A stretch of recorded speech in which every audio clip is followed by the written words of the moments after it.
হাদি যে এলাকায় জন্ম, যে এলাকায় বড় হওয়া, বেড়ে ওঠা, সেই এলাকায় আপনি আছেন। স্থানীয় মানুষদের কথাটা জানতে চাই। শোকাহত নিশ্চিতভাবে তারা, তারপরও কি বলছেন আপনাকে সেটা একটু জানতে চাই। রাকিব, আসলে আমি এখন দাঁড়িয়ে আছি হাদি যে বাড়িটিতে আসলে জন্মগ্রহণ করেছেন এবং বেড়ে উঠেছেন সেই খাসমহল এলাকার এই বাড়ির সামনে। আমি সকাল থেকে এখানে স্থানীয় যে বেশ যে মানুষ রয়েছে তাদের সাথে আমি কথা বলেছি।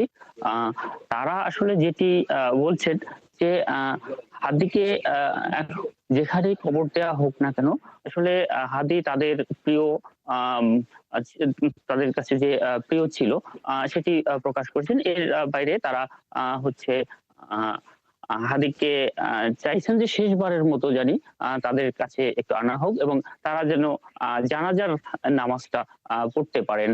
আর হাদিকে যে ঢাকায় কবর দেয়ার যে বিষয়টি, সে বিষয়ে হাদির যে প্রিয়জন তারা অবশ্য বলছেন যে যদি কাজী নজরুল ইসলামের কবরের পাশে তাকে শায়িত করা হয়, সেক্ষেত্রে তারা আ সেটিকে তারা মেনে নিবেন এবং আ যে কবির যে বিদ্রোহী যে সত্তা এবং হাদির যে বিদ্রোহী যেই সেটা তারা যে সৃষ্টিকর্তার আ যে তাকে হয়তো তার সেই বিদ্রোহী চেতনা থেকে তার এই বিদ্রোহী কবির পাশে শায়িত করার একটা সুযোগ তৈরি করে দিয়েছেন।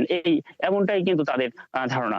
আ আ রাকিব, আ এই হাদী সম্পর্কে আসলে যদি বলতে হয়, তাহলে এই হাদীর বাবাও কিন্তু একজন অত্যন্ত ভালো মানুষ ছিলেন। হাদীর বাবা যে মাওলানা আব্দুল হাদী, উনি কিন্তু এই এখানকার যে নলেজ সিটি সিনিয়র মাদ্রাসা, এই মাদ্রাসার উপাধ্যক্ষ ছিলেন এবং এখানকার স্থানীয় একটি আ আ মসজিদের ইমামতি করেছেন এবং তিনিও কিন্তু সবসময় অন্যায়ের বিরুদ্ধে সোচ্চার ছিলেন। সেই অন্যায়ের বিরুদ্ধে সোচ্চার আ আ সোচ্চার তাও কিন্তু হাদির মধ্যেও আ তৈরি হয়েছে।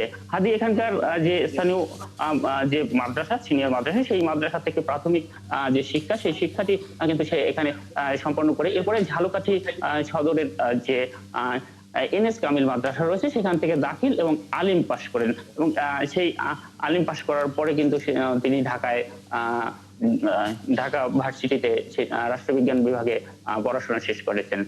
আ হাদির যে এখানে থেকে ছোটবেলা একজন মানুষ অনেকগুলো ছোটবেলা তথ্য থেকেই আসলে জেনে নিলাম তরুণ বেড়া, যে আসলে এগুলো আসলে স্থানীয় পর্যায়ে যারা আছেন তাদের মুখ থেকে আমরা সরাসরি নিশ্চয়ই পরবর্তীতে আপনার সঙ্গে যুক্ত হলে শুনবো। কারণ তাদের এলাকার ছেলে এবং তারাই আসলে বিদায় দিতে পারছেন না, ঠিক মরদেহের পাশে দাঁড়িয়ে এই আক্ষেপ তাদের মধ্যে আছে।